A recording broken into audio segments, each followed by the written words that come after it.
From MTN News, this is Montana This Morning. Good Friday morning. It's 5 o'clock. Welcome to Montana This Morning. I'm Victoria Hill. Thank you so much for starting your day with us.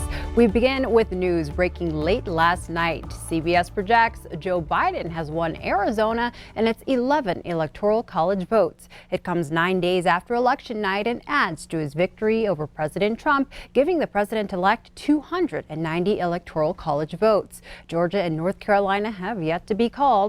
CBS's Deborah Alfarone has details about the integrity of the election. A group of federal and state election officials say the 2020 election was the most secure in American history. There is no evidence that any voting system deleted or lost votes, changed votes, or was in any way compromised. Right now, there's a swath of voters in this state and around the country that'll say those machines cheated. Those machines miscounted. Somebody hacked them. In Georgia, where President-elect Joe Biden leads President Trump by about 14,000 votes, officials say a manual audit will prove the system worked. The point of the audit is to show the machines counted the ballots fairly. Republican officials who clearly know better. In an interview with 60 Minutes slated to air this weekend, former President Barack Obama says he's troubled by Republicans humoring President Trump's claims of voter fraud. It is one more step in delegitimizing not just the incoming Biden administration, but democracy generally. Here on Capitol Hill, some Republicans are beginning to stray from supporting the president's fight, but a few party leaders are still refusing to acknowledge the Biden victory. This is nothing more than a temper tantrum by Republicans. House Minority Leader Kevin McCarthy was asked if Mr. Biden should start receiving intelligence briefings. He's not president right now.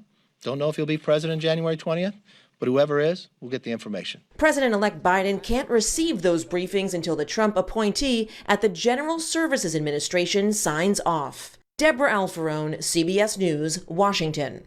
Officials with past administrations, including President George W. Bush's, say the briefings are critical in making sure national security is maintained in the first few months of the new term. GSA officials say they want to wait until the election is certified, but that has not been the case in the past elections, with the GSA approving the Trump transition the day after the 2016 election. Now it's time to turn our attention to weather, and look, we didn't scare him away. Chris is back to fill in for Ed one more time. I'm back. Thanks for having me. Yeah, good way to start off the weekend. And my wish came true. All that scary ice melted from the streets, which was very nice. We share a similar wish. And not only that, you guys, temperature is not too bad out there. 30s right now in Billings, and it feels like 18, but the temps are going to be going back up. Day planner wise, we're going to be hitting 44 later today, so that should be nice. And as we go through, though, we will have some wind out there, so be aware of that, especially if you're over in the western portion of the state, Livingston, Harleton. Just be aware of that. But as we look ahead, not too bad out there. Just a windy weekend coming our way, and look at this, a 60 even on Tuesday, which I'm very much looking forward to. But please use caution if you're driving out there, say around Livingston. Basically, the whole western central portion of the state is under some kind of wind warning, wind watch. Yeah. And you haven't experienced wind until you try to drive through the Livingston area. 70 mile per hour gusts, I'm telling you. Yeah, pretty severe stuff. All right, Chris, well, thank you so much for that update. I'll get back to the news. Go for it.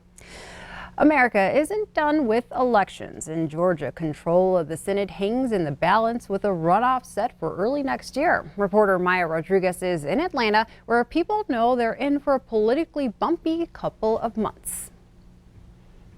For more than 6 decades, Manuel's Tavern has been the spot in Atlanta. Quintessential political bar. For people who love politics. Every election, we've been here. People like Angelo Fuster, who knew the original owner, Manuel Malouf, who himself got into politics decades ago. It is a place that a lot of people sort of gravitate to. And folks will be there again on January 5th because the nation's political attention is now zeroing in on Georgia, where the fate of the U.S. Senate hangs in the balance. Georgia isn't exactly used to this attention. It's been a reliably Republican stronghold for decades. But in 2020, it's the last of the battleground states, with the final 2 U.S. Senate races held in this election cycle. In one race, incumbent Republican Senator David Perdue faces Democratic challenger John Ossoff. And in the second race, incumbent Republican Senator Kelly Loeffler faces Democratic challenger Raphael Warnock. For all those Georgians who are tired of the campaign ads, of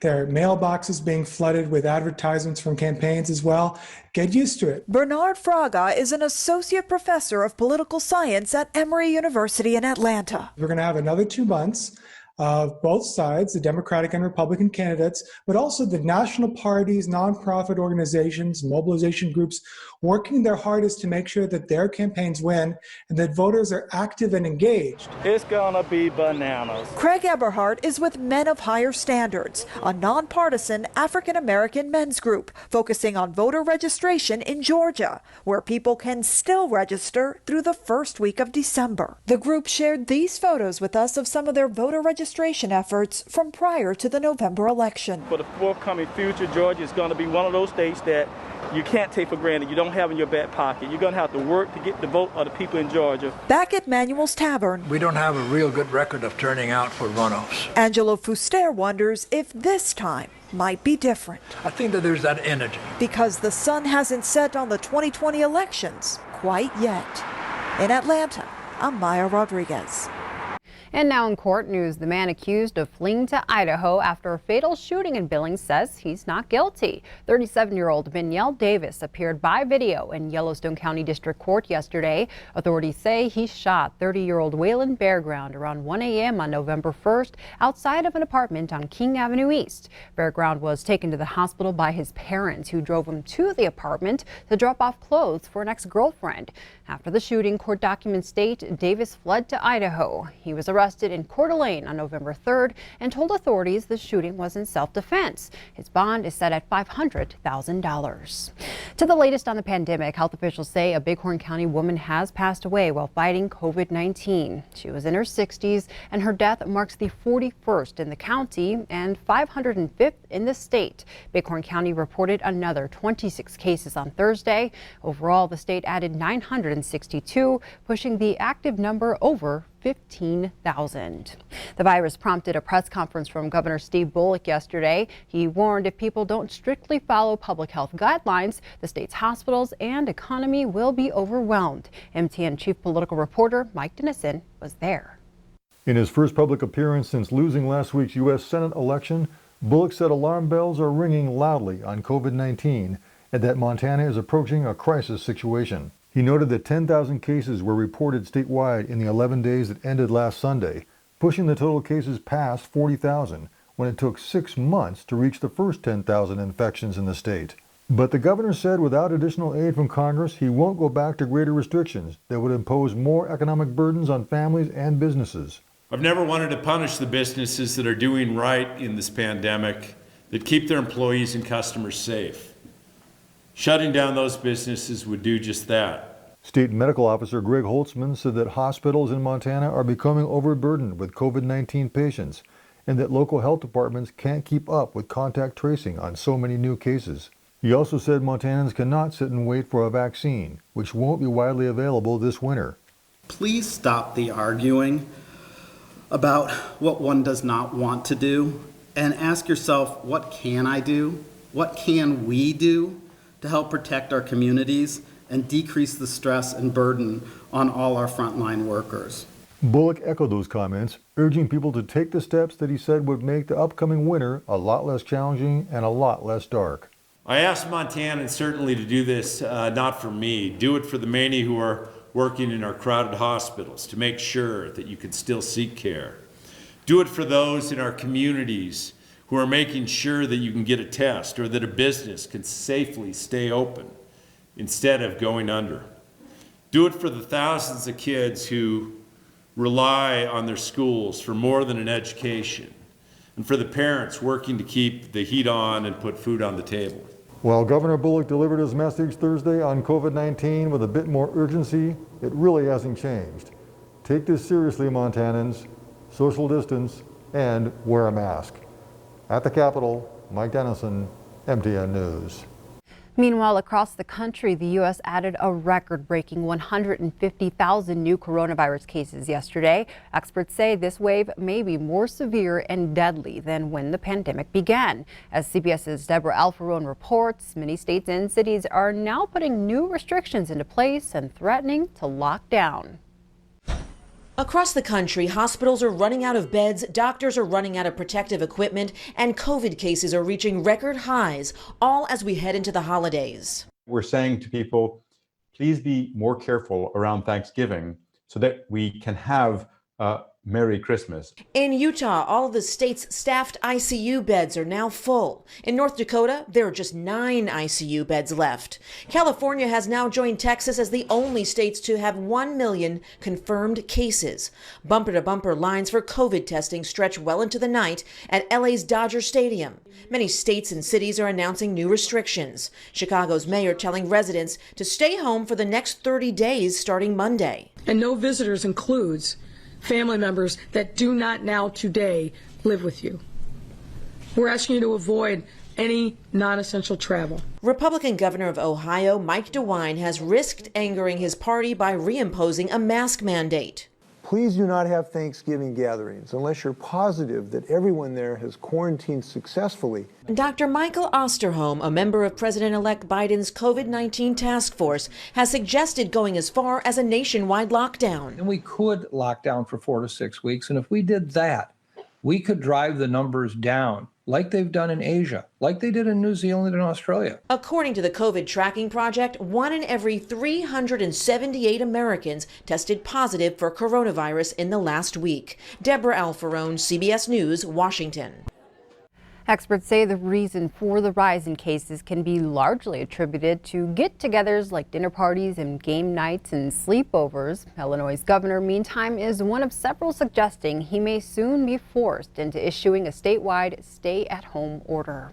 Also making headlines this morning, the pandemic has been costly, and last month the federal government ran up a record October deficit. It was a debt of $284 billion, which is double what it was October of last year. The previous October deficit record was in 2009 when the country was trying to come out of the Great Recession. That number was at $176 billion. The Congressional Budget Office is predicting the 2020 deficit overall to come in at nearly $2 trillion.